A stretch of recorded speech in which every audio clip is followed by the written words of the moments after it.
Saya yakin Bapak Ibu semua, kenapa mereka berpaham pada Imam 12 belum ada yang paham kan? Jadi begini, satu ketika seorang ulama dari kelompok Syiah Irak ini pernah bermimpi. Jadi bermimpi dia pakai namanya surban dan surban tersebut dilipatkan di kepalanya. Dan lipatan surban di kepala itu sebanyak 12. Sehingga ternyata dalam sejarah kenapa ambil Imam 12 itu oleh ulamanya Syiah itu yang kental dengan kesyiahannya itu ternyata menganggap paham kepala yang tadi lingkaran 12 tadi adalah Imam 12. Ini sejarah muncul caci maki nanti itu.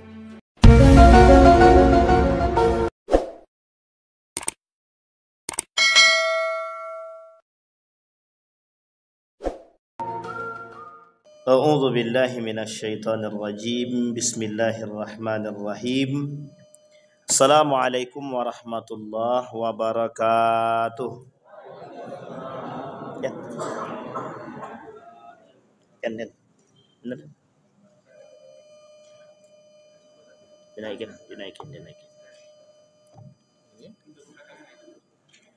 Bisa saya nak. Dah kena. Okey. Alhamdulillahi rabbil alamin. Alhamdulillahilladzi an'ama bi ni'matil iman wal islam bihima tatimmus salihat. Asyhadu an la ilaha illallah wahdahu la syarika lah wa asyhadu anna Muhammadan abduhu wa rasuluh la nabiyya ba'd. Allahumma salli wa sallim wa barik ala hadzal nabiyil karim. Allahumma salli ala Muhammad wa ala ali Muhammad fil alamin innaka Hamidum Majid. Ya ayuhan nasu taqu rabbakumul ladzi khalaqakum min nafsin wahidah wa khalaqa minha zawjaha wa batha minhuma rijalan katsiran wa nisaa wattaqullaha alladzi tasaaluna bihi wal arham innallaha kana 'alaikum raqiba. Puji syukur kehadirat Allah dengan mengucapkan alhamdulillah rabbil alamin. Berselawat kepada Nabi dengan mengucapkan Allahumma salli ala Muhammad wa ala ali Muhammad fil alamin innaka Hamidum Majid. Mudah-mudahan kita semua yang hadir husnul khatimah. Allah ridai, Allah sehatkan, Allah kuatkan, Allah jadikan rumah tangga yang sakinah mawaddah warahmah. Insyaallah kita semua yang hadir tetap dalam keistiqamahan. Orang tua kita yang telah mendahului Allah tempatkan di tempat terbaik di sisinya. Allah terima amal ibadah, Allah kumpulkan bersama orang-orang yang saleh. Orang tua kita yang masih hidup Allah sehatkan, Allah kuatkan, Allah limpahkan rezeki. Insyaallah kita semua husnul khatimah. Amin ya rabbal alamin. Dan untuk orang tua kita juga husnul khatimah. A'udzu billahi minasyaitonir rajim. Bismillahirrahmanirrahim. Wa dakhala al-madinata ala hinin ghaflatin min ahliha fawajada fiha rajulain yaqtatilani hadha min syi'atin aw hadha min syi'atihi wa hadha min aduwwihi fastaghathahu alladhi min syi'atihi ala alladhi min aduwwihi fawakazahu Musa faqad alayhi qala hadha min amali syaitan innahu aduwwum mudillum mubin. Di dalam surat Al-Qasas ayat 15 ada kalimat tentang Syiah. Kita ulangi. Di dalam ayat tersebut fawajada fiha rajulaini yaqtatilani hadza min syi'atihi wa hadza min aduwwihi fastaghathahu alladhi min syi'atihi ala alladhi min aduwwihi fawakazahu Musa wa qad alaih.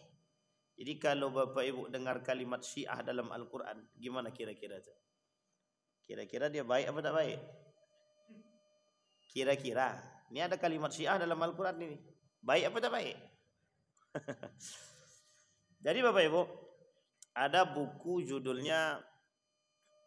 buku itu Mazhab, bukan sekedar mazhab, heterodoks, mazhab Syiah oposisi, mazhab oposisi dan Syiah. Namanya heterodoks. Jadi dalam buku tersebut membahas ada kalimat di dalam Al-Quran, ada 2 ayat di dalam Al-Quran itu yang ada kalimat Syiahnya. Sehingga oleh kelompok Syiah itu ada loh kalimat Syiah dalam Al-Quran gitu. Sampai sini paham ya? Ada loh kalimat Syiah dalam Al-Quran. Berarti kalau ada kalimat Syiah dalam Al-Quran berarti kelompok ini kuat. Diakui. Nah, itu bahasanya. Ini legalitas. Kalau bahasanya legal standing lah. Gitu. Kalimat itu dalam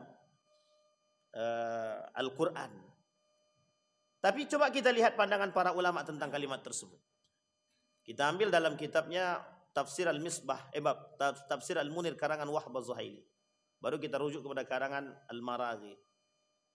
Makna Syiah dalam kalimat tersebut yang tadi kita baca dalam surat Al-Qasas ayat 15 itu, ada kalimatnya syi'atun au min syi'atihi, kata para ulama maknanya itu kelompok. Maknanya kelompok. Setidaknya klasifikasi makna di dalam Al-Quran menurut para ulama ada 4. Dan keempat-empat itu secara gamblang dipahami sederhana, kelompok. Tapi bukan kelompok Syiah ya. Makna Syiah itu artinya kelompok. Maka dikatakan hadza min syi'atihi wa hadza min aduwihi. Ini berada dari kelompok yang satu berada dari kelompok musuh yang satu gitu. Sampai sini paham ya? Jadi makna Syiah dalam konteks ini adalah kelompok. Bukan keyakinan. Ada makna yang ketiga di antara 4 makna tersebut, konotatifnya negatif. Jadi ketika dirujuk kalimat tersebut konotatifnya negatif kata para ulama. Tapi 3 di antaranya bermakna umum, artinya kelompok, bagian. Jadi sebenarnya ini bukan menunjukkan dalil akan adanya Syiah dalam Al-Quran. Karena memang kalimat Syiah itu bukan di dalam Al-Quran itu berartikan kelompok saja. Itu disepakati oleh para ulama. Wahb Az-Zuhaili, Ibnu Katsir, Jalalain, Muraghi, Al-Maraghi, Imam Nawawi Al-Bantani memaknai kalimat Syiah dalam Al-Quran tersebut adalah kelompok. Sehingga Bapak Ibu, ketika ada yang berkata tentang persoalan Syiah diambil dari Al-Quran yang sudah menjadi satu lambang kebanggaan dan legalitas atau legal standing bagi mereka, maka itu dinyatakan tidak tepat. Baik, judul kita ini memang agak-agak aneh sedikit. Karena Syiah versus Yahudi. Saya sebenarnya pun bingung juga Syiah versus Yahudi ini. Tapi ini sebenarnya Bapak Ibu ini cuma memberikan gambar kepada kita tentang sejarah. Saya sampaikan sejarahnya Bapak Ibu. Yang pertama, Syiah itu kita mulai dulu. Ini mesti yang dimaksud yang membuat judul ini Syiah Iran dan Syiah Irak serta sebagian kecil daripada Suriah. Oke. Syiah Iran, Syiah Irak dan sebagian daripada Syiahnya Suriah. Nah, nanti di situ ada kelompok yang disebut dengan Dazel atau Drazel. Itu kelompoknya. Jadi ini sejarah. Nah, sekarang kita lihat dulu sejarahnya. Sejarah Syiah kan sudah kita sampaikan di sini. Sudah di sini, ini masjid pertama sekali setelah hilangnya Ustadz Roni Chandra tentang Syiah, pertama kali baru dibahas lagi Syiah di sini. Secara sejarah, Syiah itu jelas munculnya di Irak. Deklarasinya pada masa Abbasiyah. Bukan Umayyah, deklarasi kesyiahan dia itu pada masa daulah atau dinasti Abbasiyah. Syiah ini mengakui kelompok sebagai kelompoknya pengikut Ali karena kecintaan. Sehingga kata para ulama merujuk kepada makna Syiah yang dimaksud itu ditambah dia awal dalam kalimat Al-Quran itu syiatihi. Oleh orang-orang Syiah dan ulama Syiah ditambah alif dan lam belakangnya. Jadi asyi'i. Sampai sini paham ya? Jadi ditambah alif dan lam. Ketika ditambah alif dan lam di depan, penunjukannya taksis, khusus. Sehingga pengkhususannya kepada Ali. Nah, itu dalam buku tersebut yang kita baca, yang tadi saya sampaikan. Jadi taksisnya kalimat dengan tambahan alif dan lam itu menurut ulamanya Syiah itu merujuk kepada Ali bin Abi Thalib. Nah, saya yakin Bapak Ibu semua, kenapa mereka berpaham pada Imam 12 belum ada yang paham kan? Jadi begini, satu ketika seorang ulama dari kelompok Syiah Irak ini pernah bermimpi. Jadi bermimpi dia pakai namanya surban dan surban tersebut dilipatkan di kepala dia. Dan lipatan surban di kepala itu sebanyak 12. Sehingga ternyata dalam sejarah kenapa ambil Imam 12 itu oleh ulamanya Syiah itu yang kental dengan kesyiahannya itu ternyata menganggap paham kepala yang tadi lingkaran 12 tadi adalah Imam 12. Ini sejarah muncul caci maki nanti itu. Ini sejarah muncul. Baik. Nah, kita lihat, kita sampaikan sejarah secara gamblang saja. Jadi Ali berseteru dengan Muawiyah, ada kelompok yang mencinta, ada yang keluar. Yang mencintai kelak dinasti Abbasiyah disebut sebagai Syiah. Dalam yang lain disebut dengan Khawarij. Pada dinasti Umayyah ada dia kelompok ini pencinta Ali bin Abi Thalib, ada berseteru juga. Mereka tidak mau bergabung dengan kelompoknya Muawiyah. Meskipun mereka di Irak atau di Kufah ketika itu berada, mau tidak mau tetap berada naungan Muawiyah, tapi tidak semuanya mengakui berbaiat kepada Muawiyah. Yang kedua, dinasti Abbasiyah deklarasi secara resmi nahnu Syi'i, kami Syiah. Waktu ini, pada masa ini belum ada penyelewengan secara drastis daripada paham Syiah itu sendiri. Dan belum ada Imam 12 di sini, belum ada. Imam 12 pada masa ini belum ada. Singkat cerita, dalam sejarah perubahan ini terus terjadi, muncullah kemudian dinasti Turki Utsmani. Setelah Andalusia, Mongol, Utsman, Granada ya, Utsmani ya, muncul. Namanya dinasti atau kerajaan Turki Utsmani. Kerajaan Turki Utsmani dalam masa ini muncul yang disebut dengan kelompok Sufi. Kelompok Sufi ini dalam sejarahnya itu diarahkan pada dua tempat. Satu Persia, satu lagi Turki itu sendiri. Satu Persia, satu lagi Turki itu sendiri. Maka kalau Bapak Ibu ke Turki, ada namanya orang-orang yang joget keliling. Tahu ya? Karena itu bahasa mereka, cara mereka merefleksikan rasa cinta sehingga ada jogetnya begitu. Jadi dalam lingkaran mereka berjoget itu ada solawatnya dan zikirnya.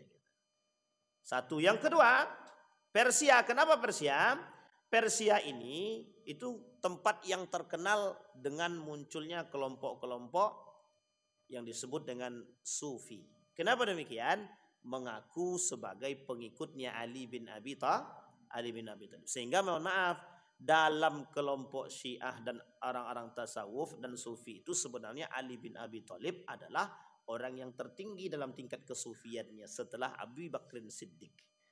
Jadi tingkat tasawuf tertinggi itu Ali bin Abi Thalib setelah Abu Bakr Siddiq. Pokoknya di luar baginda Nabi, di kalangan para sahabat. Sehingga kalau orang merujuk kesufian itu tengok Abu Bakar. Setelah tengok Abu Bakar, tengok Ali bin Abi Thalib. Nah, gitu dia. Maka ulama-ulama Persia itu banyak dia mengacu kepada Ali bin Abi Thalib karena Persia itu sebagian di antara mayoritas mereka adalah pengikut daripada Ali bin Abi Thalib yang notabene kelak disebut dengan Syiah itu. Nah, sekarang Bapak Ibu, ketika di masa Turki Utsmani ada namanya dinasti Safawiyah. Dinasti Safawiyah ini Bapak Ibu adalah dinasti yang pertama yang merubah nama Iran, nama Persia jadi Iran. Jadi Iran ini diambil dari nama kelompok asli orang pribumi. Namanya Arya. Tahu Arya? Nama orang pribumi asli Persia itu adalah Arya. Sehingga dikembalikanlah oleh mereka. Tahu Bapak Ibu siapa tukang kembali ini? Reza Pahlavi. Bukan Reza Pahlavinya, bapaknya Reza Pahlavi. Yang pertama sekali melakukan penggulingan terhadap kerajaan Safawiyah. Jadi nanti sejarah ini memang panjang sekali. Ini kalau sebut-sebut sejarah ya. Jadi dinasti Safawiyah ini ada raja sebelum terakhir itu namanya Sulaiman. Nah raja terakhir ini Sulaiman ini dari masanya Safawiyah itu sebelum Safawiyah itu datang, jadi Irak ini, Iran ini itu tidaklah Syiah, tapi Ahlus Sunnah wal Jamaah. Nah, jadi ini gini Bapak Ibu, ini ada gap namanya history gap. Jadi kesenjangan dalam sejarah. Dalam sejarah Islam itu Renaissance itu gini. Ada namanya perkembangan Islam. Dalam sejarah umat muslim, dalam sejarah perkembangan ilmu pengetahuan, ada namanya Renaissance dalam Islam itu. Tempat tumbuhnya Islam. Tempat tumbuhnya Islam itu tiga yang paling berpengaruh dan paling nampak. Irak, Iran, Damaskus, Syam. Irak, Iran, Damaskus. Irak, Iran, Syam. Tiga ini aja. Dari tiga sinilah munculnya orang-orang ilmuwan muslim itu. Kita ambil contoh. Di mana ilmuwan muslim itu yang semuanya notabene Saudi? Tak ada. Tak ada. Rata-rata Persia. Kita ambil yang dari Persia. At-Turmuzi, Persia. Al-Bukhari, Persia. Khurasan, Imam Al-Ghazali, Persia. Tidak ada yang Saudi Arabia di situ. Coba cari, tidak ada itu Saudi Arabia itu. Muslim. Orang-orang itu pokoknya dari bagian tiga negara tadi. Syam, Damaskusnya, Irak, Iran. Semua dari situ. Maka disebutlah ketika itu Renaissance itu kebangkitan itu memang dari timur. Kebangkitan Islam dari timur. Cuma oleh orientalis diselewengkan. Bagaimana cara menyelewengkannya? Itu tidak ada kaitannya dengan Sunni itu. Perkembangan ilmu teknologi itu, perkembangan ilmu itu dalam Islam itu melalui jalur Renaissance. Renaissance itu berada di tempat itu. Tempat itu Syiah. Persia, Babilonia, Damaskus. Dalam Damaskus ini, Syam ini, ada yang disebut dengan Suriah. Yang hari ini sebagian di antara mereka itu adalah Syiah.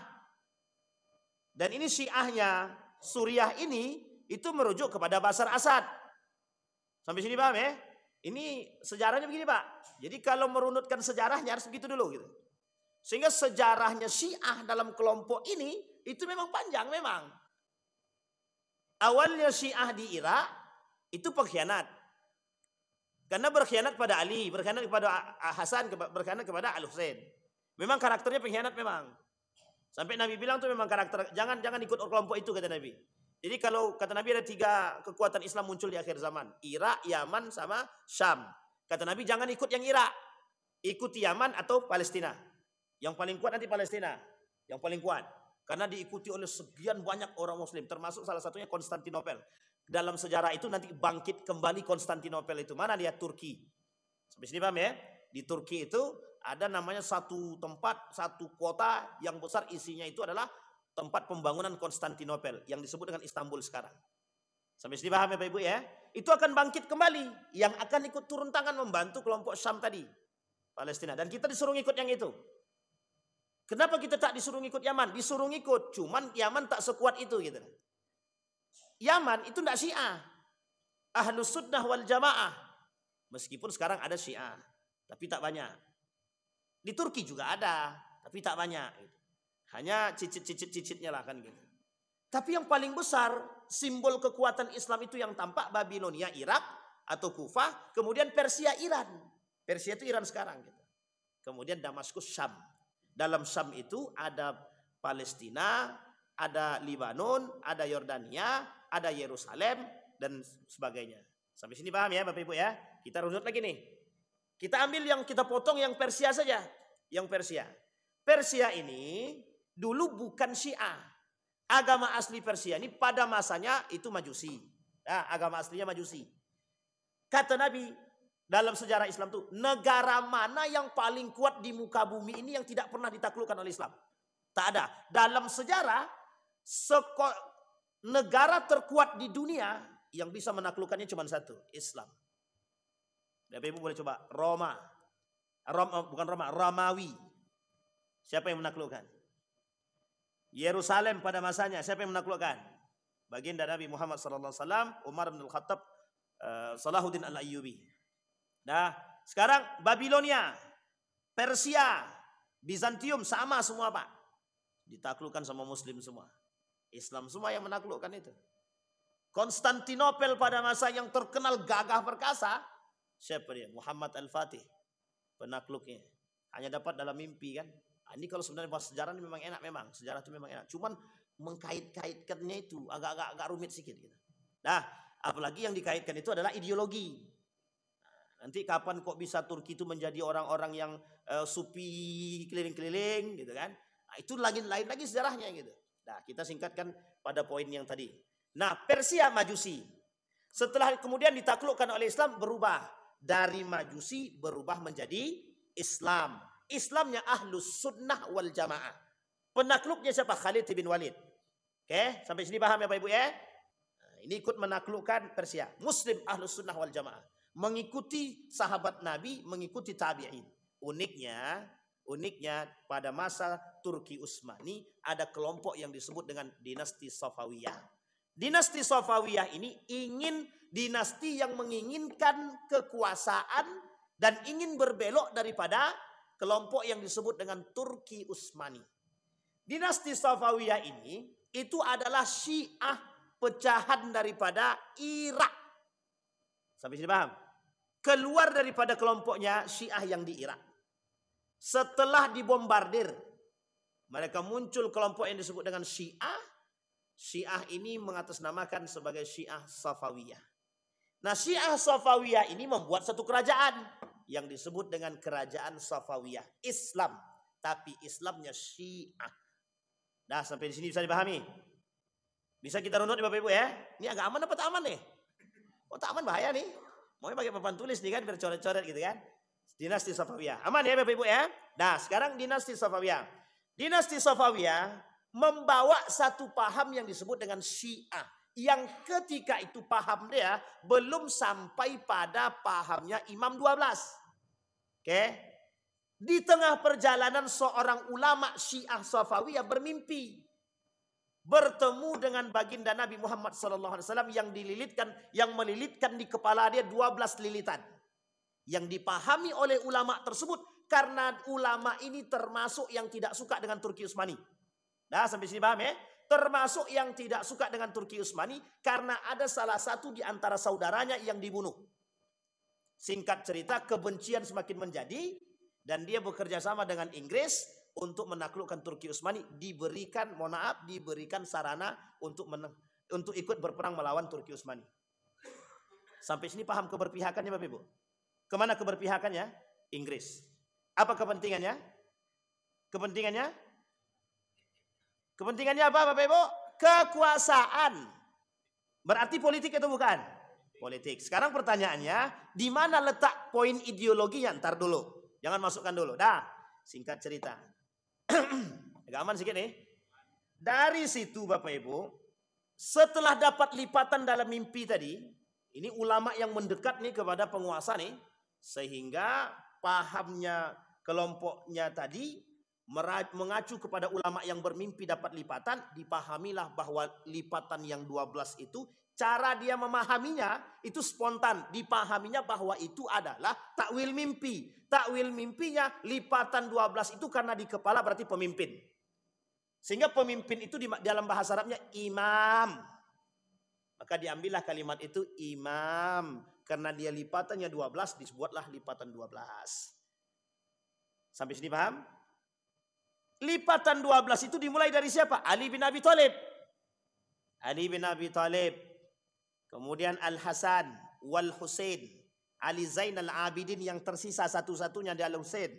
Yang tersisa satu-satunya dari Al-Husain dalam perang Karbala. Yang tidak ikut karena sakit. Di tenda. Itu yang tak ikut itu Ali Zainal Abidin. Anak daripada Al-Husain. Nah, sampai sini paham ya? Ini kelak yang mewarisi daripada keturunan baginda Nabi Muhammad SAW setelahnya. Nah, jadi sini urutannya di situ.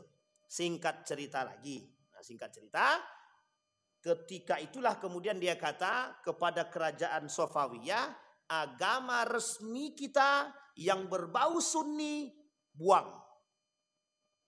Apa konsekuensinya? Yang tidak mau ikut paham mereka sebagai paham terkuat di kerajaan Safawiyah, semuanya harus disingkirkan. Semuanya harus disingkirkan. Termasuk yang berpahamkan Ahlus Sunnah wal Jamaah yang lebih tepat disebut dengan Sunni. Terjadilah tragedi pembunuhan terhadap paham-paham Sunni tadi. Jadi orang-orang yang ikut paham Sunni bunuh, yang tak mau ikut bunuh. Jadi kalau Bapak Ibu tengok dalam sejarah, pembunuhan yang dilakukan, pembantaian yang dilakukan oleh Syiah terhadap orang Sunni ada pada 4 titik terbesar. 1 Yordania, yang kedua Libanon, yang ketiga Irak, yang keempat ada pada Suriah. Ini yang terbesar tuh Pak. Dan itu di atas puluhan ribu itu pembunuhan yang mereka lakukan terhadap kelompok Sunni. Ini bukan dalam sedang menghakimi Syiah. Paham ya? Bukan sedang dalam menghakimi Syiah, tapi ini sejarah. Nah, singkat cerita Bapak Ibu, dijadikanlah agama paham resmi di situ, mazhab resminya adalah Syiah. Disinilah Bapak Ibu, bahasa Syiah sudah menjadi, maka bergantilah kepengurusan. Sulaiman ini bertikai dengan Reza Khan namanya. Reza Khan. Reza Khan inilah kelak yang akan mengambil alih kekuasaan dinasti Safawiyah yang kelak dirubah menjadi revolusi Islam Iran. Sampai sini paham ya? Dari dinasti kerajaan, dari sistem kerajaan menuju perdana menteri, dari perdana menteri menuju revolusi Islam Iran yang dinahkodai oleh Muhammad Reza Pahlavi. Dirubahlah namanya oleh dia 1935 dari Persia berubah menjadi Iran. Diambil dari orang asli pribumi. Oleh Reza Pahlavi dianggap dia adalah orang asli pribumi. Asli pribumi Persia itu nama kelompoknya Arya. Apa namanya Bapak Ibu? Arya. Sehingga Arya ini disebutlah Iran. Panggilan Iran itu diambil dari nama Arya tersebut. Artinya dia, Reza Pahlavi kata, kalau Persia orang tidak kenal asli pribumi. Kalau bahasa lainnya begini. Apa namanya ya? Mengangkat local wisdom. Nah, kalau bahasa lainnya local wisdom lah. Mengangkat budaya lokal biar orang kenal. Sebenarnya bukan itu. Sebenarnya bukan itu. Ketidaksukaan Reza Pahlavi terhadap komunitas yang disebut dengan dinasti Safawiyah. Sampai sini pahami Bapak Ibu ya. Reza Pahlavi bukan bagian daripada dinasti Safawiyah. Sekarang kita lihat, apakah Iran itu Syiah dan apakah Syiah itu Iran? Dari pemaparan saya dari awal sampai sekarang, Bapak Ibu bisa paham atau tidak? Apakah Syiah itu Iran dan apakah Iran itu Syiah? Kira-kira sudah bisa dipahami? Sekarang saya tanya dulu. Jangan diam aja Bapak Ibu. Apakah Syiah itu Iran? Iya apa tidak? Apakah Syiah itu Iran? Tidak. Apakah Iran itu Syiah? Iya apa tidak? Oke, kita luruskan. Iran itu Syiah. Karena mazhab resminya Syiah.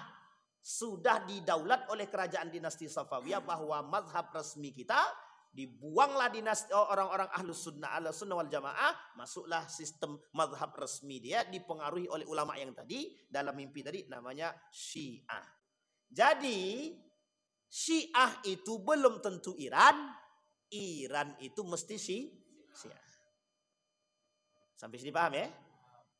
Yang dimaksud Iran itu mesti Syiah, mayoritas mazhab yang tertinggi di situ adalah Syiah. Adakah Sunni di Iran itu? Ada sebagian kecil. Yang lain apa? Ada Yahudinya. Ada Yahudinya. Maka disebutlah Iran itu sebagian besar Iran tersebut adalah Syiah. Tapi Syiah itu belum tentu Iran. Karena Syiah itu ada di Irak, ada di Iran, ada di Suriah. Besarnya, yang paling besar. Ada di Iran, ada di Irak, ada di Suriah. Besarnya. Dan itu masuk dalam lingkaran perbatasan. Yang hari ini becokak dia antara Israel dengan Suriah. Nah, ini poinnya penting di sini. Nah, di dalam Suriah ini, ada kelompok Syiahnya Bashar Assad. Yang sebenarnya mereka ini masih mau Bashar Assad itu jadi presiden. Ada sebab, ada. Apa sebabnya? Karena Bashar Assad ini bagian daripada mereka. Tapi uniknya paham Syiahnya Bashar Assad ini agak sedikit berbeda dengan paham Syiah yang lain. Hampir sama pahamnya dengan dinasti Safawiyah. Hampir sama. Apa paham kesamaan dia? Bashar Assad yang sudah jadi militer tidak usah sholat.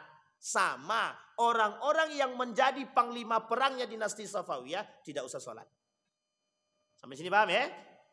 Nah, jadi ada kesamaan sebenarnya. Meskipun kesamaan itu tidak bisa dijadikan tolak ukur untuk mengatakan apakah Syiahnya Bashar Assad berasal dari situ, tidak. Sampai sini paham ya? Jadi Syiah ini banyak cabangnya Bapak Ibu, banyak sekali cabangnya. Dan juga mereka sama mereka juga nggak akur juga itu. Sama lah kayak Yahudi, sesama mereka juga sebenarnya nggak akur juga. Cuman karena kepentingan politik harus akur gitu. Nah, paham sih Bu ya? Sama kayak teman-teman Wahabi itu kan tak akur juga sesama dia itu. Ada yang satu itu tak akur juga karena memang buatan kan, memang nggak akur juga itu sebagian gitu. Sama juga sebenarnya di NU juga begitu, di Muhammadiyah juga begitu. Ada clash lah gitu. Karena ada itu biasa, dalam kelompok itu biasa, cabang-cabang itu. Tarekat Naqsabandiyah kan juga begitu.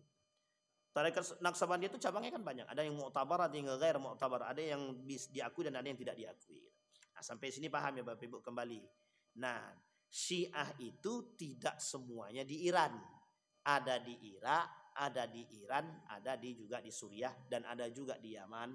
Tak banyak lah, di Yaman itu tak banyak. Yang paling banyak di 3 tempat tersebut. Sekarang Bapak Ibu pertanyaannya, apakah Syiah ini ada korelasi persahabatan dengan Yahudi? Itu yang kita telusuri. Nah, sekarang kita lihat dalam sejarah. Dalam sejarah, Yahudi berdiri sendiri, Syiah berdiri sendiri. Di mana letak kerjasama antara Syiah dengan Yahudi pada Perang Dunia Pertama? Nah, Perang Dunia Pertama. Di dalam Perang Dunia Pertama itu terjadi kekompakan. Sebenarnya bukan kompaknya, cuma karena pandainya kolaborasi dan negosiasi dan komunikasi yang dilakukan oleh Inggris dengan 3 sekaligus. 1 kelompok Syiah, yang kedua kelompok Sunni, yang ketiga Yahudi. Nah, kelompok Syiah itu dia kerjasama Inggris tadi dengan dinasti Safawiyah. Nah, yang kedua, Inggris ini kerjasama dengan Ahlus Sunnah dalam revolusi Arab. Yang ketiga, Inggris kerjasama dengan Yahudi untuk mengambil tempat yang ada di Palestina. Janjinya terhadap Yahudi, kalau Yahudi mau bantu Inggris dalam Perang Dunia Pertama ini, maka silahkan ambil tempat yang ada di Palestina. Oke, Yerusalem. Begitu juga yang dikatakan oleh Syiah terhadap kelompok Yahudi. Oke, sampai sini. Dan Syiah pernah ingin menaklukkan Palestina pada masanya. Kapan itu? Ketika Persia menaklukkan Babilonia.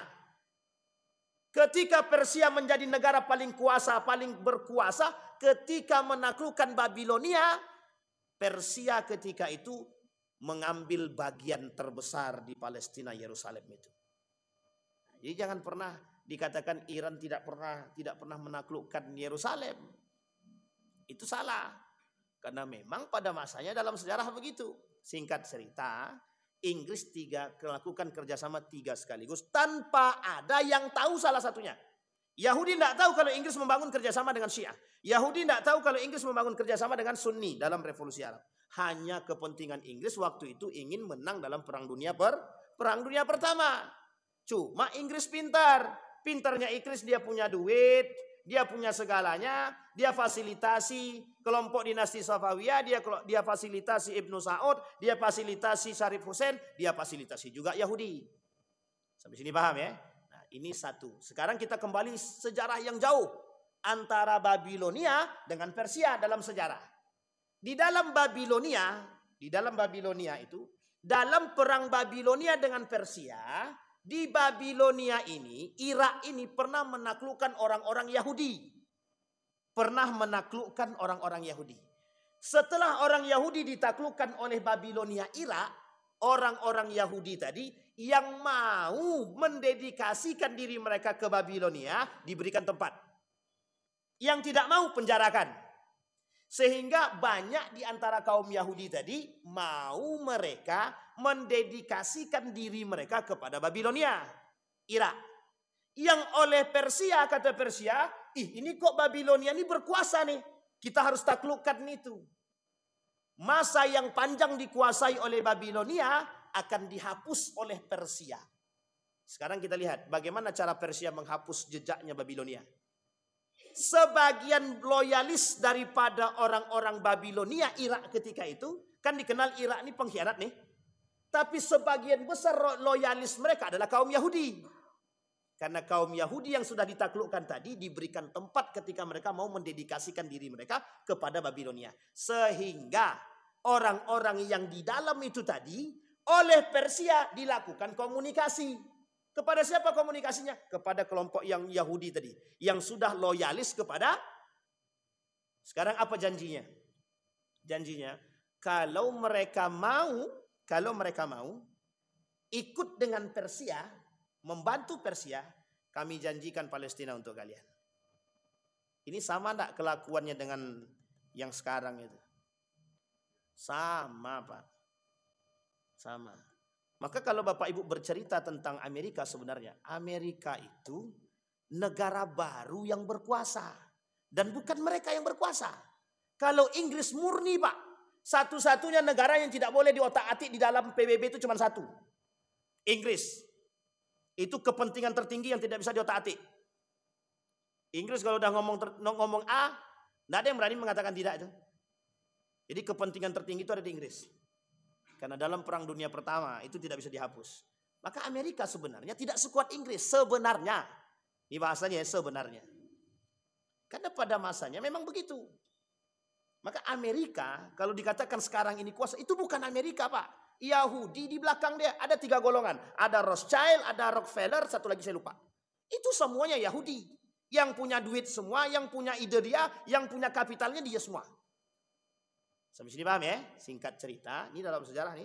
Singkat cerita, kata orang Persia tadi, kalau kalian mau ambil Palestina, yuk gabung dengan kami. Berkhianatlah Yahudi ini kepada Babilonia. Ketika berkhianat Yahudi ini dengan Babilonia, pindah nih Pak, dari orang-orang Yahudi ini, pindah membantu Persia, sekalipun mereka tetap tinggal di perbatasan Irak. Perbatasan itu masih bagian daripada Irak. Mereka tinggal di situ, yang sudah diberikan tempat oleh Babilonia, cuma berkhianat. Sama sebenarnya yang dilakukan oleh mereka juga begitu. Sehingga dalam bahasa lainnya Yahudi itu nomaden. Orang yang tidak punya tempat sama sekali. Coba Bapak Ibu tinjau dari sejarah, di mana mereka punya tempat? Tidak ada, Pak. Setelah mereka pindah dari Palestina, dari tempat mereka ke Mesir, dari Nabi Yakub alaihissalam ke Nabi Yusuf. Semenjak itu, di mana letak tempat tinggal mereka? Tidak ada, Pak. Apa pernah Yahudi punya tempat? Tidak pernah. Yang punya tempat itu Bani Israel. Bukan Yahudi. Dalam sejarah tak ada. Yahudi itu tak punya tempat. Maka disebutkan Yahudi itu nomaden. Tidak punya tempat dia. Orang yang berpindah, kelompok-kelompok yang berpindah tapi jadi benalu. Setiap di mana tinggal, di situ dia menghancurkan orang. Jadi itu karakter Yahudi memang. Uniknya, mereka tidak pernah bersiteru dengan Syiah. Makanya Bapak Ibu, kalau kita tinjau dalam sejarah, tidak ada pertikaian yang besar sistematis antara Yahudi dengan Syiah, tak ada. Tapi kalau kita tinjau, ada nggak kekerabatan, pengkhianatan, ada nggak kerjasama yang dilakukan oleh Yahudi dan Syiah dalam menghancurkan Islam? Ada. Maka muncul satu buku judulnya Zionis dan Syiah bersatu menghantam Islam. Ini tidak ada kaitannya dengan mengendorkan semangat Iran untuk membombardir Israel ya. Tapi ini dalam sejarah begitu. Sehingga kalau Bapak Ibu klik aja di Google itu pengkhianatan Syiah, itu keluar semua itu. Apalagi sekarang nih, hey AI, Artificial Intelligence, tolong cari tahu tentang pengkhianatan Syiah. Keluar semua itu. Yang sifatnya dulu rahasia, sekarang udah muncul semua, Pak. Sampai sini paham Bapak Ibu? Maka dalam sejarah tidak ada yang namanya pergesekan antara Yahudi dengan Syiah secara sistematis. Karena ketika itu Syiah belum ada.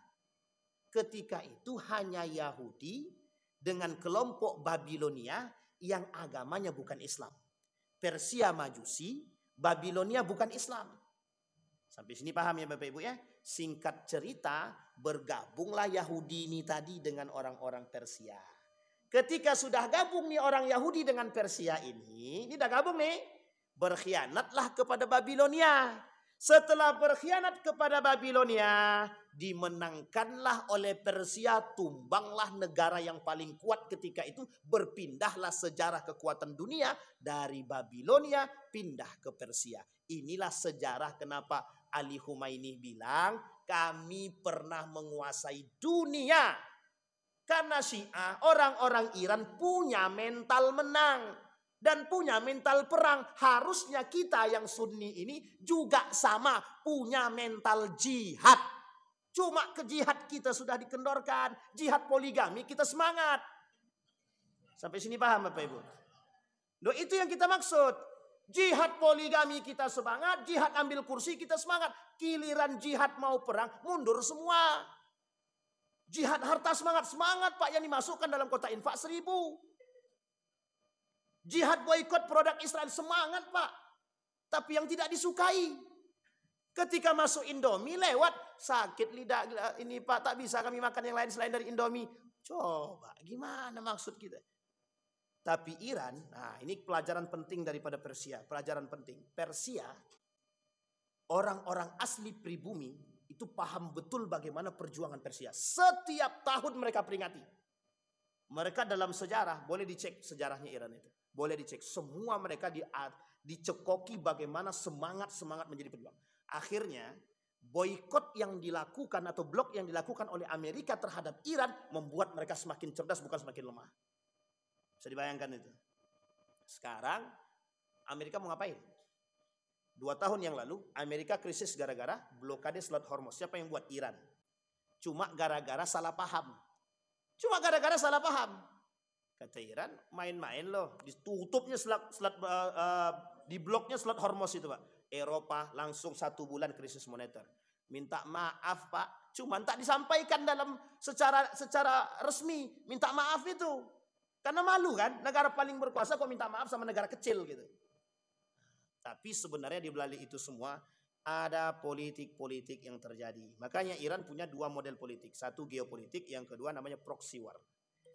Dia bermain dengan tangan yang lain, berperang dengan tangan yang lain, tapi dia tak main. Sekarang tidak, dia sama-sama main semua. Sekarang semua main-main semua itu. Gitu. Makanya kenapa sekarang itu muncul persepsi di dunia ini. Di dunia bukan kita ya, bukan hanya di Indonesia. Tapi di dunia persepsinya satu saja. Mengapa Sunni mencela Syiah? Sampai sini paham ya? Mengapa Sunni mencela Syiah? Kan selama ini sudah kita lihat. Sekarang kita lihat mana yang paling kuat. Sunni atau Syiah? Orang begitu sekarang. Sekarang saya tanya, Sunni mangkat kepala apa tunduk begini? Itu masalah kita sekarang. Sampai sini paham ya Bapak Ibu ya? Kembali kepada poin. Singkat cerita Bapak Ibu. Ketika Persia sudah diambil.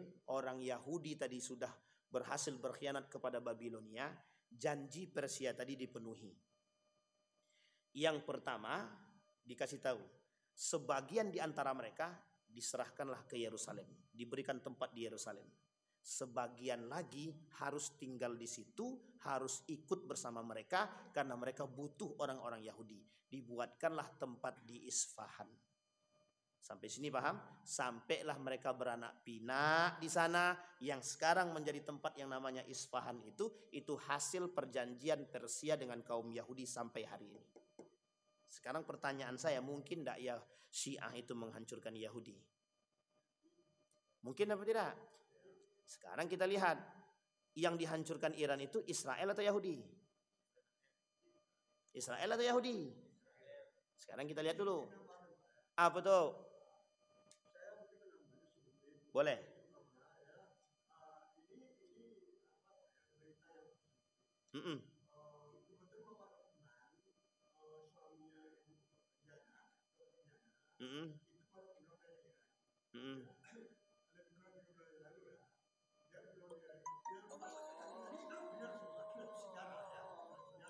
Benar.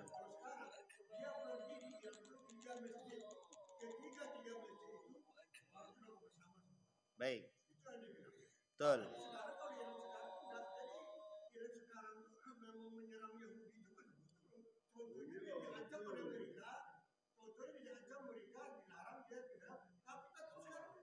Baik.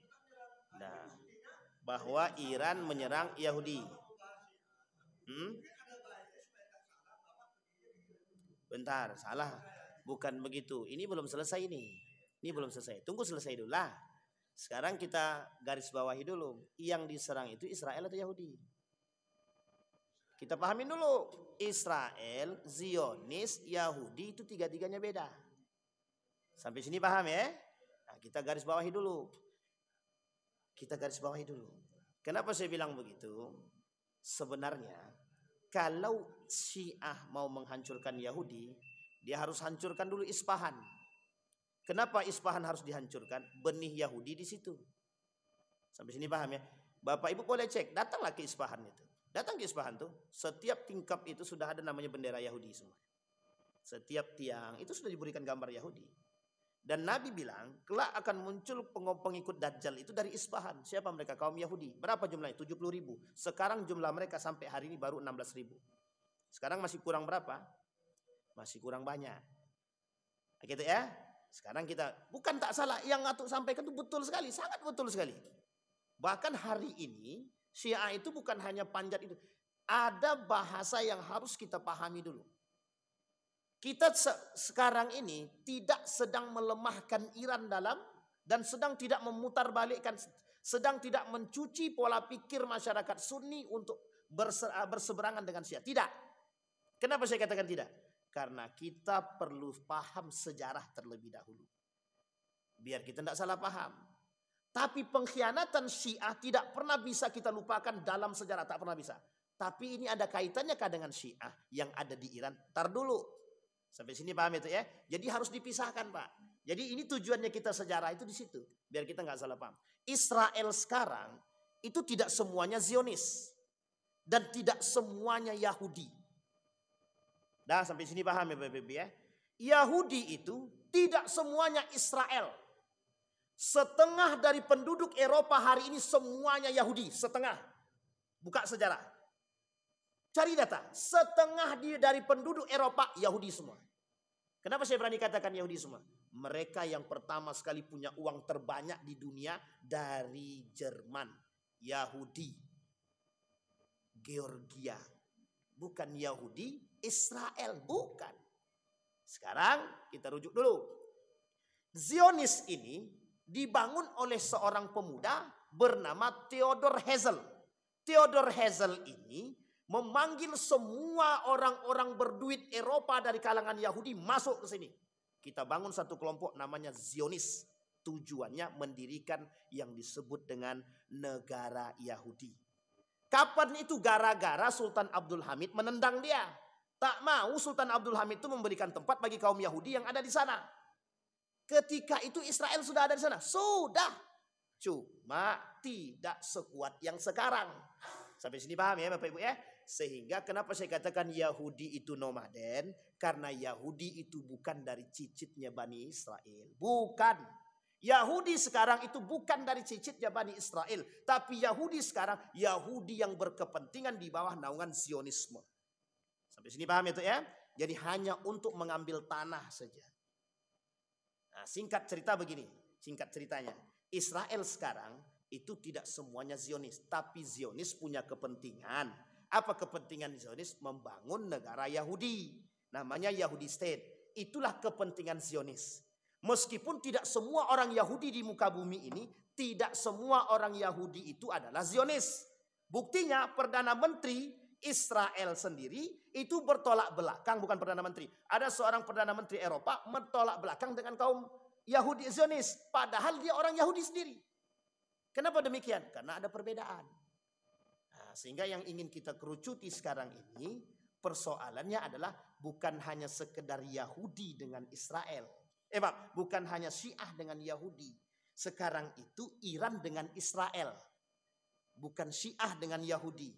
Nah, bisa dipahami. Tapi Syiah dengan Yahudi dalam sejarah itu punya kedekatan yang tidak pernah bisa kita lupakan. Kapan itu? Ketika menghancurkan Babilonia yang sampai hari ini orang Yahudi di situ diberikan tempat oleh Persia. Sampai hari ini. Itu cikal bakal perkataan Nabi yang kelak kita temukan bahwa 70.000 dari Isfahan itu tak jauh dengan Khurasan. Padahal dalam hadis Nabi, Khurasan itu akan muncul Panji yang akan melawan orang-orang Yahudi. Panji-panji Islam yang ikut menaklukkan Palestina. Gitu. Sampai sini paham ya? Singkat cerita, kita kembalikan. Apakah ada perang antara Yahudi dengan Syiah? Tidak ada secara sistematis. Dalam kekerabatan, apakah ada kekerabatan? Banyak. Sekarang kita rujuk dalam pertanyaan yang satu tadi. Apakah Israel dengan Iran ini dalam perang Yahudi dan Syiah? Saya jawab. Tidak semuanya. Sampai sini paham Bapak Ibu ya? Tidak semuanya. Iran menaklukkan Israel punya kepentingan. Ada kepentingan politik. Ada kepentingan ideologi yang tidak pernah bisa kita lupakan. Kepentingan politik Iran adalah Iran pernah menjadi negara paling berkuasa di dunia. Maka Iran akan mengatakan kepada Israel bahwa kami berhak menjadi penguasa dunia. Satu. Yang kedua, dalam urusan ideologi, apa yang akan dilakukan oleh Iran? Jika Syiah berhasil menguasai dunia, maka mudah bagi mereka untuk menetapkan paham ideologi. Pertanyaannya perlu kita sampaikan itu. Kalau kita sampaikan kira-kira orang-orang di muka bumi ini yang muslim alergi nggak dengan Syiah kira-kira. Apalagi kalau kita katakan Syiah sekarang itu musyrik. Musyrik loh ya, bukan kafir, tapi musyrik. Karena pada masanya Yahudi, Persia dahulu itu kelompok musyrikun, bukan kelompok kafirun. Sampai sini paham ya Bapak Ibu? Ini sejarah. Sehingga yang saya katakan kepada kita semua, tidak ada bahasa Syiah berlawanan dengan Yahudi. Tapi yang ada Syiah pernah bekerja sama dengan Yahudi.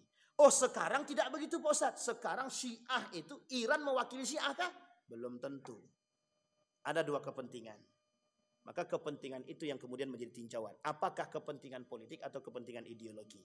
Yang hari ini menjadi bahasan oleh para ulama adalah apakah ini kepentingan politik atau ideologi. Kata para ulama, yang penting Israel hancur kami senang. Sampai sini paham ya Bapak Ibu? Kata orang Sunni, yang penting Israel hancur kami senang. Pertanyaannya, apa yang harus kita lakukan? Kata Erdogan, ini Erdogan yang bilang tuh, bukan saya. Kita bela Iran, kita hati-hati dengan ideologinya. Itu saja. Pertanyaannya apakah Erdogan nggak paham? Belum tentu dia tak paham. Artinya kita berhati-hati dari kelompok tersebut dalam paham mereka. Tapi kita tetap mendukung mereka. Karena nggak mungkin kita dukung Israel. Kalau kita dukung Israel mestilah kita hancur Pak. Munafik betul lah kita. Sampai sini paham ya? Jadi sekarang Bapak Ibu, yang ingin saya katakan kepada kita semua, jangan cepat-cepat mengambil kesimpulan dengan persoalan ini. Hari ini kalau kita bisa bersatu untuk menghancurkan Israel, itu lebih baik. Karena memang tangan terbaik hari ini itu di situ. Saat ini tangan terkuat itu di situ. Tapi kita nggak tahu ke depan. Wallahu a'lam bishawab. Yang kita nantikan mesti selalu sejalan. Imam Mahdi itu pasti turun. Panji yang dijanjikan pasti ada. Tinggal kita tunggu. Tapi bukan Muhammad Qasim ya. Ingat, bukan Muhammad Qasim. Dan itu bukan Imam Mahdi. Saya kira itu saja, mudah-mudahan ada manfaat bagi kita semua. Ini semua sejarah saya singkat-singkat. Karena kalau dipanjang-panjangkan tak selesai kita. Mudah-mudahan ada manfaat bagi kita semua. Mudah-mudahan bisa kita ambil ibrah. Dan mudah-mudahan kita terbuka wawasan kita dalam cara berfikir kita dan cara kita menganalisa sesuatu. Fa'tabiru ya ulil absar la'allakum tuflihun. Assalamualaikum warahmatullahi wabarakatuh.